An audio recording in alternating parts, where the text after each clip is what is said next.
Hello everyone, thank you for tuning in. As always, I am Katie Batesman, the Content Director at P&G and Coca-Cola, and today we're discussing the importance of upskilling. Now, we all know the tech industry has a talent shortage, and the pandemic, the Great Resignation and mass layoffs have only helped widen the skills gap. So in times of uncertainty, how can organisations retain their employees and make sure that they have the skills needed? To answer this, I've got the wonderful Sarah Gilchriest, President at Circus Street, with me today to discuss upskilling. Welcome, Sarah. Hi, thanks so much for having me. It's absolutely great to be here. Thank you so much for joining us. Can we kick off with a little bit about yourself, please, to set the scene? Yeah, of course you can. So as you rightly said, my name's Sarah Gilchriest. I'm the president of Circus Street. Great job title, but what does it mean?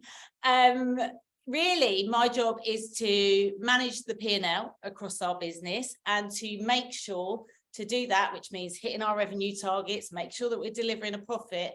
We have to understand the problem we're solving, which is actually all about digital upskilling, going back to your points that you said in the intro. And how do we deliver that for our client base? So that our client base is the FTSE top 100 brands, anyone from these amazing brands like Coke, Nike, or in the pharmaceutical world, Sanofi, GSK, in the alcoholic world, Heineken, Diageo. So we've got a whole breadth of amazing brands, but all they are doing is upskilling their digital knowledge base, because actually they understand that that is what our future employees and employers need. Yes, and that brings us nicely onto our discussion today about upskilling. It's a word that's thrown around a lot. We hear it a lot in the industry, but what exactly is it? What does it mean? Well, really, if we just take it on a base level, it's bettering yourself. It's giving yourself more ammunition to be able to do tasks that are needed that you then get paid for. So that could be anything. That could be furthering your reading, that could be increasing your network, or it could be doing some of these hard skills of actually understanding what data analysis is, or understanding what PHP or Python code is. So really, upskilling is increasing your own development and giving yourself access to resources, materials, events, live discussion, podcasts that will allow you to increase your knowledge base, but also to increase your thinking and your thought process.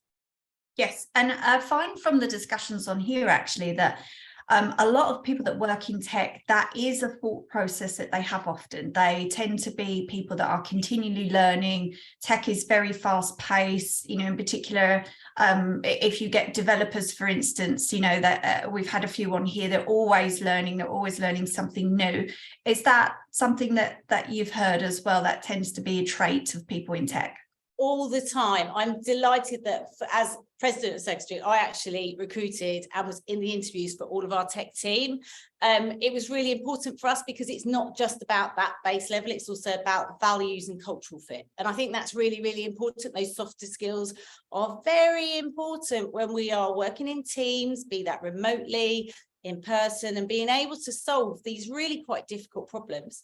But we have it in every interview. What is my learning and development? What are the resources I can have with me? How am I able to basically currently and continually progress? So I definitely think it's front and center within engineers and the developers world.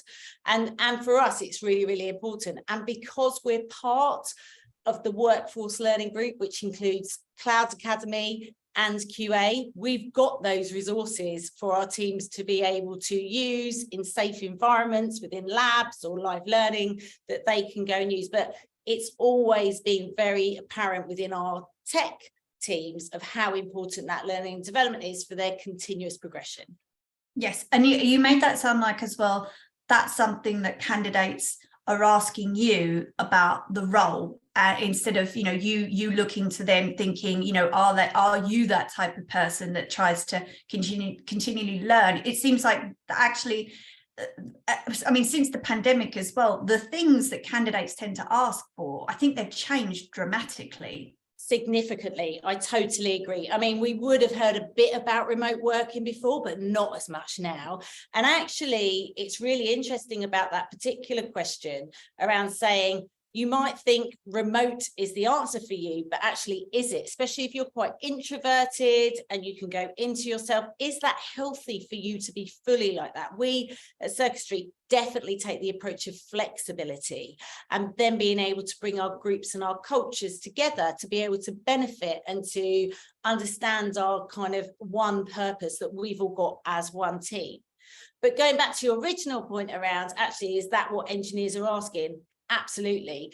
They are definitely them saying, what are you providing me as an employer? How can I continually improve? I think the big thing about engineers is you're always in a moving environment. It's always progressing. It's never stagnating. So it's quite normal to feel that that learning, development, progression is always there. I think the interesting expansion on that since the pandemic is it's in bigger and wider and different subjects. So it's not just the language, it's also the data skills, it's also the softer skills, it's also, let me understand digital skills from a bigger, more commercial perspective so I can understand my value in the problem that I need to solve. Yes, I completely agree. The conversation has changed so much. And I have a question though about if people are thinking about upskilling, can that also mean just basically retraining or reskilling, or is there a difference between upskilling and reskilling? Yeah, it's a funny one, isn't it? Like, it's almost these common words, and then everyone's like, is there a difference? Because actually, both of them are continuous development. Yeah. For me, the term reskilling is actually you're changing direction. You are actually going to a different career. And there's so much of that is needed within our tech world of people maybe who've done jobs before. We're all very aware of the impact of AI, maybe in some customer service roles or some other customer facing, whereas actually we're saying we might not need those anymore, especially in large scale businesses. And if you can reskill, use a new language, understand some new different techniques, that you could then get a new career path. Upskilling is more that continuous development, but really they merge. It's all about lifelong learning. It's all about equipping yourself with skills to make you more valuable. And it's also always about employers giving you these skills to manage and facilitate the needs that they have now, but also in the future, because we've got so many millions of individuals that are employed, and we need to face them in the right direction, get them organized and get them productive into doing the things we want them to do. We've got these amazing humans, and reskilling or upskilling them will allow us to make sure that we're making the best use and the best value for them within our business. Yes, and I suppose especially in today's climate as well, there have been a lot of layoffs recently in the tech industry. If you have expanded your skills in some way, that would be, a tremendous advantage to you to be able to say, I can move to a different career path. I've already done the work, I've already put in the work, and I could either continue in the way that I'm going, or just, completely try something new. I mean, I was going to ask you about the benefits to upskilling, but actually, it means that it just opens your options up so much wider that if you want to try something new, you can. Well, I think that's so true. And if you think of the position of especially engineers of what they were maybe 5 years ago, it was hot currency. Anyone could ask for anything they wanted. And, for example, a company like Circus Street, we're competing with the likes of Facebook and Google to get our engineers. And your point of difference, it can't always be salary. It has to be what you're working on.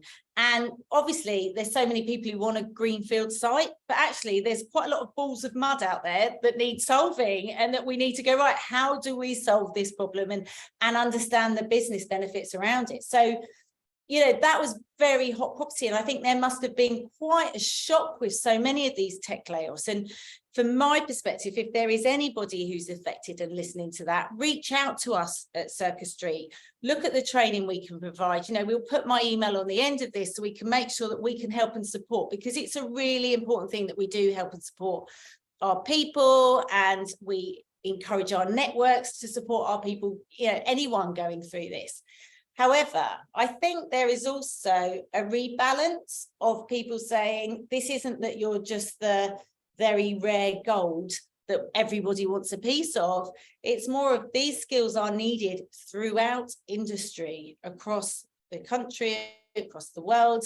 And how do we make sure that they are constantly updated and giving us these amazing new technologies that we can use? We were talking only yesterday in a meeting with one of our clients about how AI is going to completely change the way we work on just the base level of using things like Microsoft Teams, that they'll be able to align what your learning is in what your diary says in your calendar. So let's say you've got a negotiation meeting coming up the next day, that they could then go search for the training on negotiation, put that in your calendar, give you 20 minutes to watch it. So we want these technologies to help us be more productive, and we want our people to solve these different problems. And in a way, it's an amazing time to be in this industry.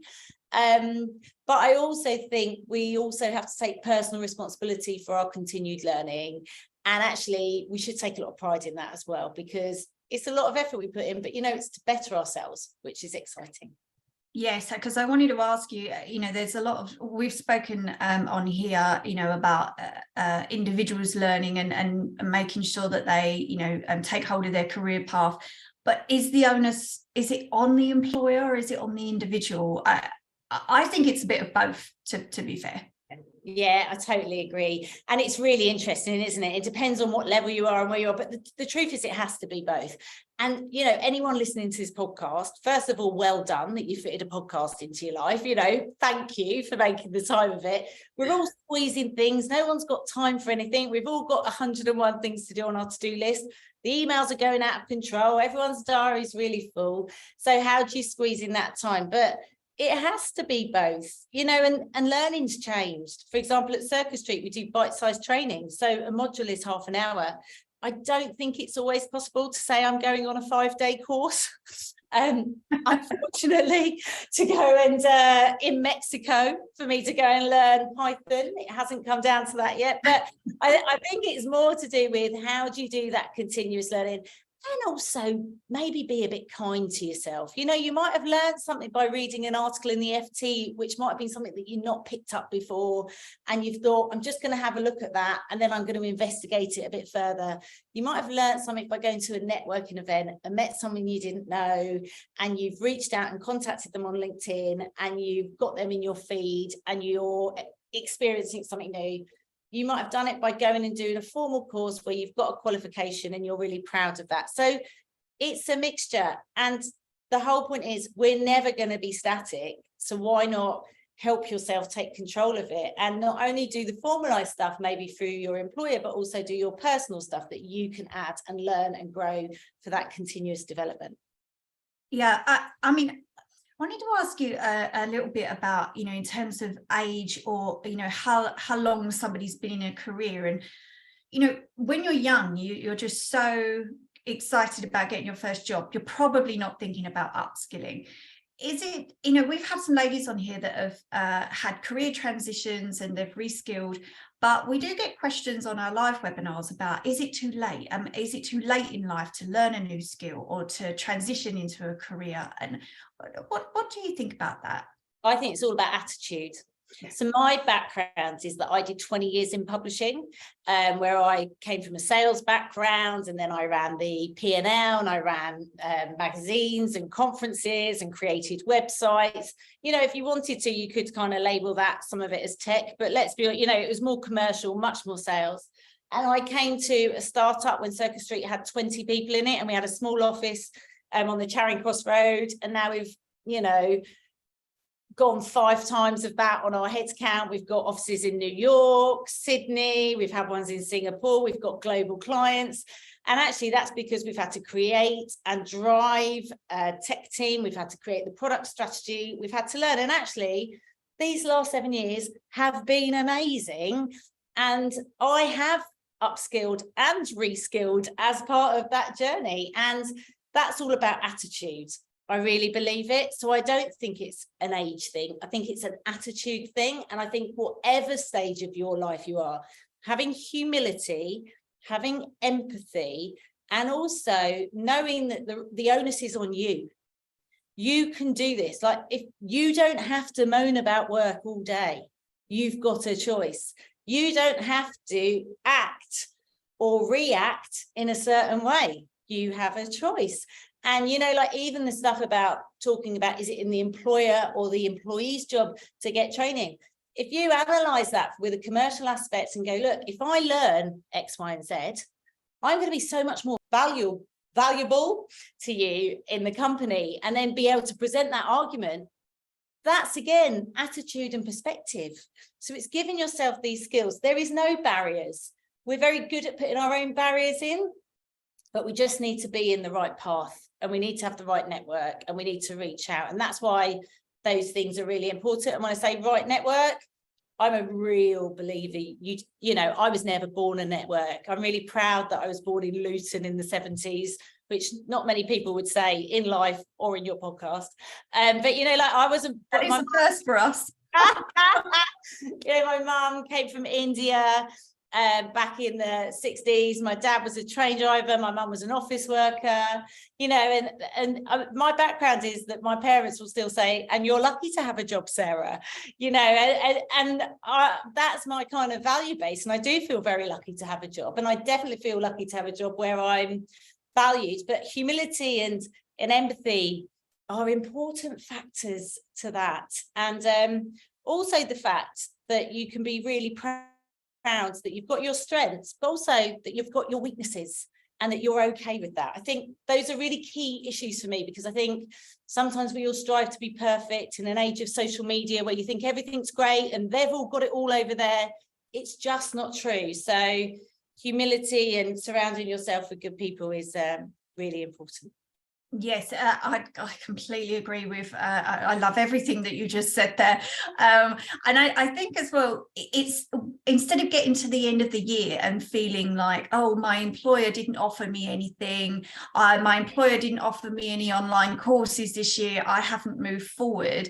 I completely agree. It's, you know, looking at things differently, looking at the things that you've learned, you know, that you could have done yourself. We've all had those colleagues, I think, that can complain about their jobs, that they're not excited about their job or what they're doing. They feel they're completely backed into a corner, but will never make an effort to upskill or reskill to learn something new. And it can be very draining for the team, you know. Yeah. So even upskilling is even a good thing for the rest of your team, just to hear that you're excited about something. Attitude and everyone like an understanding, and also, you know, like it's your own brand, your personal brand. That is the thing that you are in charge of. That is your earning potential. I do the same hours I did as a starter, but my salary is not the same as I started, because, you know, your objective is, how do I get the best value out of my asset, which is me, and how do I do it in a way that allows me to shine, and it's not focusing on my weaknesses? And how can I have that in an honest and trustful relationship where I'm continually prepared to understand that I need to get better at stuff, understand that everybody isn't perfect, and work hard and try my best? And I think those things are just, on a base human level, really important. And then you build everything onto that, because then if you're saying to someone, I really want to learn about Python, it's really important for me to understand about the digital marketplace. If I'm in retail, I need to understand about the digital shelf, so I can understand what's happening in that environment for retailers, or I need to know more about e-commerce. You are considered more of a rounded business professional that someone would want to invest in, because they go, okay, that's interesting. And nobody's in a box. Like, you know, our own view that people are in a box, you are an engineer, you can't go and do that. You don't do anything. It's completely up to you. And so many people have portfolio careers, they change their career. We're in such an amazing environment now that those restrictions are definitely off. So, you know, back yourself, and back yourself every day.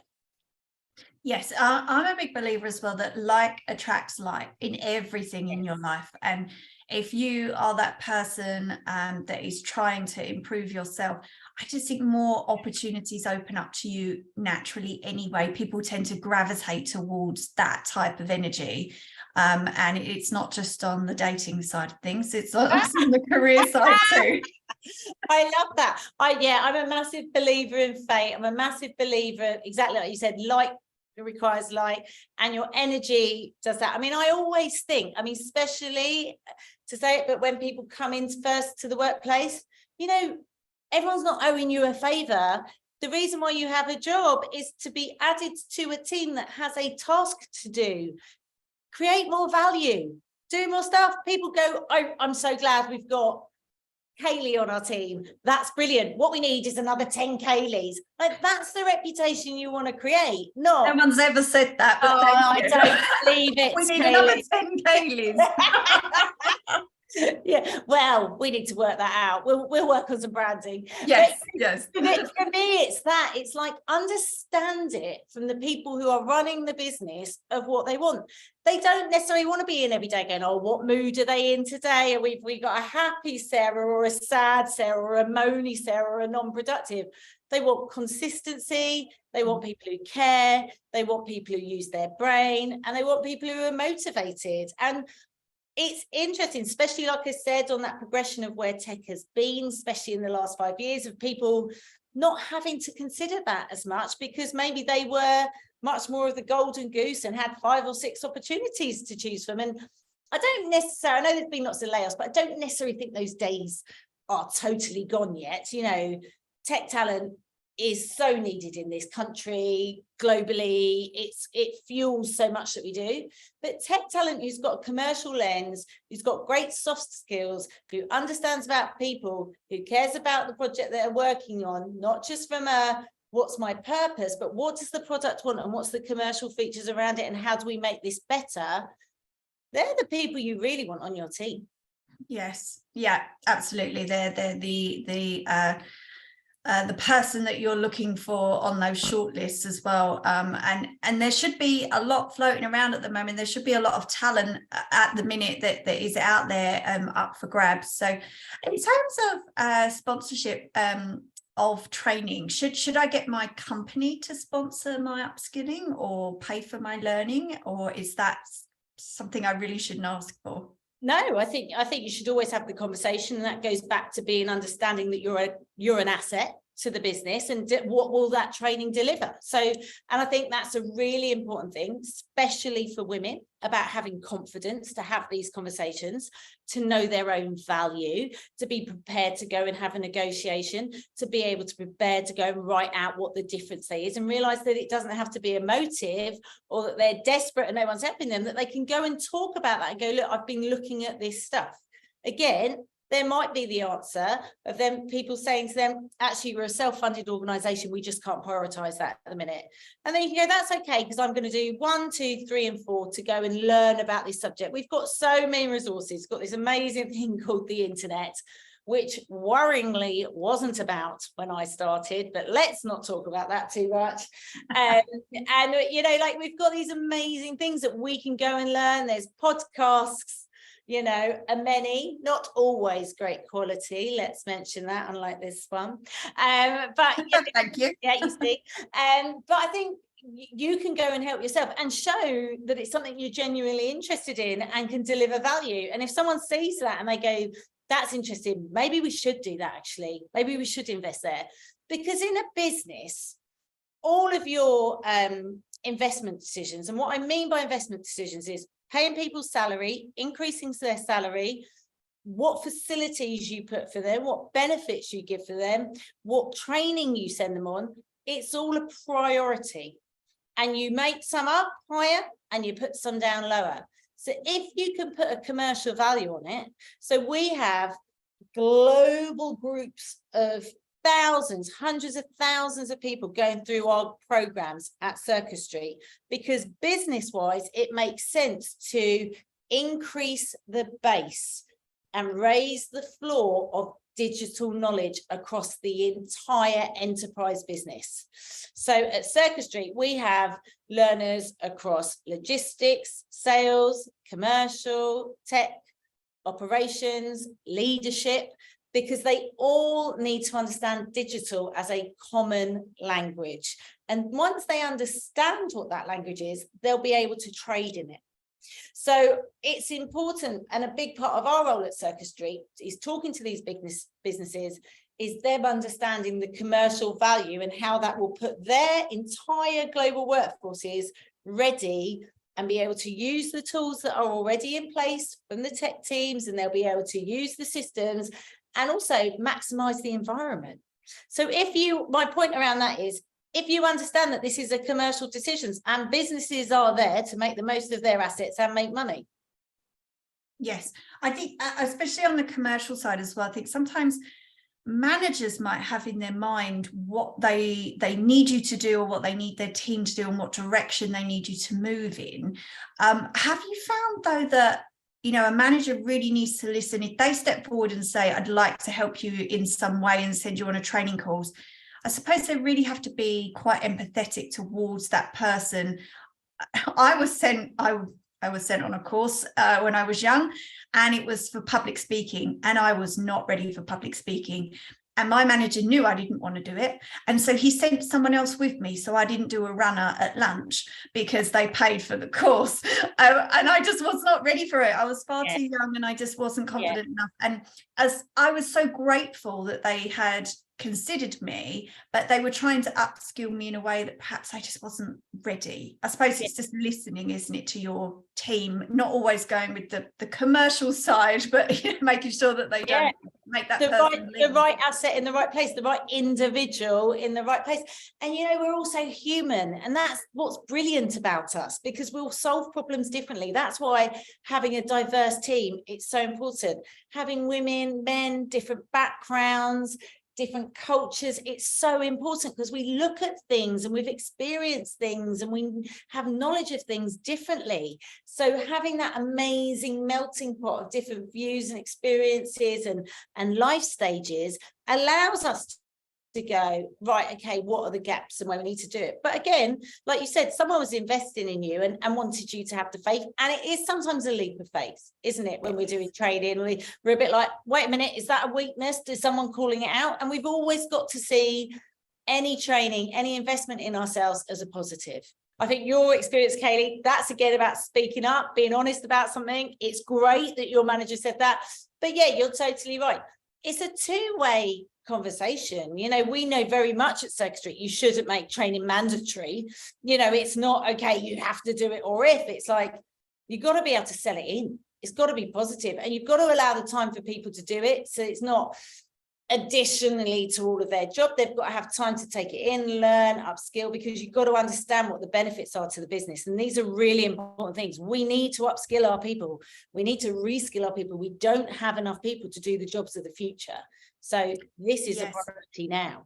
And if it's forced, they're really not going to take in the skills. What's the point of forcing somebody to do training? We are almost out of time, so I'm going to ask you one last question. You just mentioned there about future proofing, about future skills. What do you think are the top skills that will future proof our listeners' careers?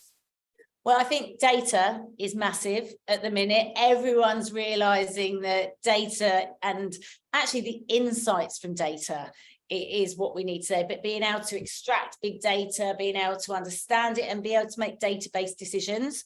So I think that's really important. I think e-commerce, if you're in those particular roles, and understanding actually the different business models about it, how we're all doing kind of quick payment now. I mean, who would have thought that everything is on our phone so quickly? I mean, I was definitely one of those people going, well, this is ridiculous not putting a PIN number in. I'm definitely not going to use it. And if anyone asked me for one now, I'd be like, this is ridiculous. This is taking at least a minute out of my life. So, you know, the speed of how we as humans interact and what we do. So I think that's a really important, you know, part of it. Understanding the influences of social media around it and how that works. I also think the softer skills, you know, being able to listen and being able to speak and present clearly and concisely. I think those things are really, really important. And also, I really do believe those future skills of being a human that can go in and listen, collect that data, and be able to present that back in a clear and concise way. is useful for everybody, especially when we, like I said, we're solving difficult problems, we're helping companies be better at what they're doing, we're being better humans and individuals and delivering against a purpose. You know, humans are amazing things. And however much we say we'll upskill and reskill, you know, there's a really important thing in making the best of us as we are. So maybe time management is the big one for the future. Yeah, you're absolutely right. I think a lot of those skills as well changed so much with the way that we have, you know, a lot of us have gone remote or hybrid. And, you know, even you saying there about being able to present and make sure that you're clear in the way that communicate, you might not have had the opportunity to present if you were previously in an office, or, you know, or the other way around, or you know, I always wonder about graduates coming in now and how they feel, and how the skills are so different, having to start your new job on Zoom and not knowing all of your team until you've all met. You know, you might be in once a month or something as finally you meet your team. And I always think about the different skills that they are picking up compared to when we started. I totally agree. And actually, I think it's such a range, isn't it, of what people had to do. We definitely had people who started in the pandemic, and, you know, we didn't actually see them for like a year. And they were like, and definitely at Circus Street, once you're in, you're in. So it's like, you know, a day is, you know, it's like dog years, you know, like we just had our new starter breakfast. And I was like, but it feels like you've been here forever, and you've been here for 2.5 months, you know, because that's also about how people are ingrained, and we bring them into our culture, and there's a lot of trust here, and we work in a real, you know, in an autonomous way. But I think it's really different. And actually, I think the biggest thing, and I've always felt this about new generations, is actually just being comfortable with change. This whole thing of I need to be perfect, why aren't I perfect? I mean, there was definitely a generation that got affected a lot more by social media, that were very much like, but everybody else is having everything great. Everyone else is being promoted, and they're running the marathon, and they're in an amazing relationship, and they're a great cook, you know, and you're like, Jesus, that's a lot. And, you know, and they won Garden of the Year. Yeah, you know, really? And we're doing some crafting. Are you? When? Whereas my driveway's covered in weeds. Where do these people have this time? I mean, I think the reality maybe of getting older, or if people want to call it wisdom, I'm not sure, is you just settle a bit with the fact of I've got to get comfortable with being uncomfortable. We're definitely in a phase at Circus Street where we're going through rapid expansion. My email box is out of control. I have no time to do anything. We're all really busy. And I was talking to a very dear colleague today, and she was just like, you know what, we're just in it, Sarah, and we're going to get comfortable again with uncomfortable.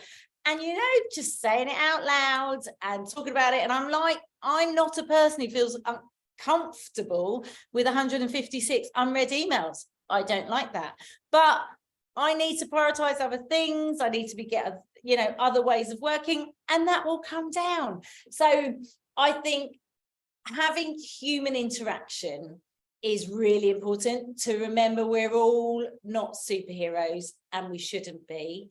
And I also think generation changes, we all just need to realize that actually change is constant. And I feel like once you learn that, and understand that you can keep reinventing yourself, going back to this upskilling and reskilling, it's quite a powerful thing, really. It's quite a refreshingly amazing thing, rather than it being seen as a threat and a concern, and I'm always behind the curve. It feels a bit like, what are you going to throw at me next? Let's go. And it's quite exciting and motivating, because it empowers you. You're empowered to learn. You're empowered to change. You're empowered to do the roles you want to do. There is no blocker. You just got to meet the right people, be in the right team. And you've got the power to do that. You know, we talk often, or I talk often about, are you a fountain or a drain? And, you know, it's your approach, isn't it? And you just got to feel confidence in yourself and go, okay, why am I any different to anyone else? What else are we going to do? Let's go for it. Yeah, that is a lovely note to end on, a lovely positive note. Thank you so much, Sarah. It's flown by. It's been an absolute pleasure having you on the podcast today. Oh, I really appreciate it. And thank you again for your time. I said to Kaylee that I was going to ask you questions. So I'm going to ask you a question. Okay. So can you give us your best bit of career advice anyone's ever given you today?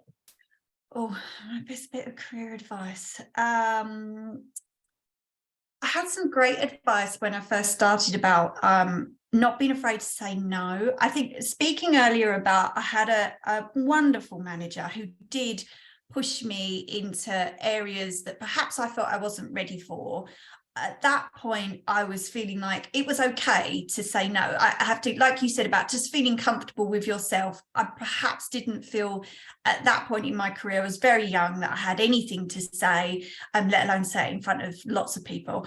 And, you know, I just had to get comfortable with saying, you know, no, it's okay. I think from your point there, we look at social media and we think everybody's doing everything and they're so wonderful, and I have to say yes to everything, and I have to stand up and be that lady that's talking about, you know, women in tech. I'd look at these CIOs and CTOs and I think, oh, you know, I have to stand up and do that.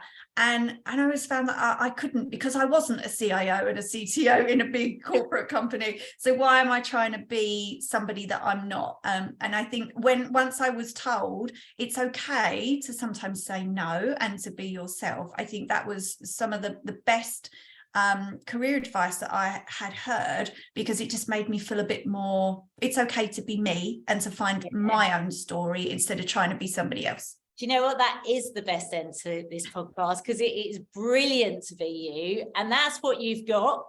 So go with it, you know, and be proud of it and let it thrive and let it shine. And that's what this is all about, isn't it? And it should all be about giving each other confidence and backing each other, and realizing if we've done something a little bit wrong, and also really realizing if we've done something really right. But I think you're totally right. Backing yourself, saying yes and no to the right things, and believing in yourself. They're just fundamental, aren't they? Yes, which can be hard to navigate at some points, especially if you're still quite young. You think, is it okay that I've said no to an opportunity? You know, you think, have I shot myself in the foot?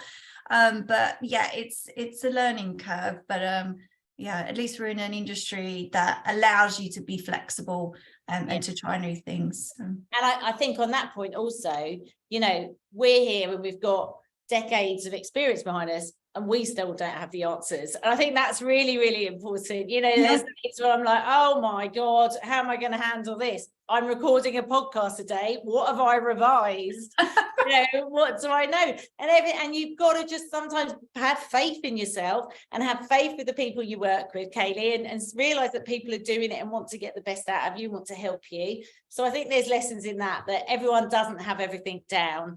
I don't have amazing cooking skills. My garden isn't perfect. And often, you know, I might be wearing odd socks. But it's like looking in a mirror, Sarah. I can't do those things either.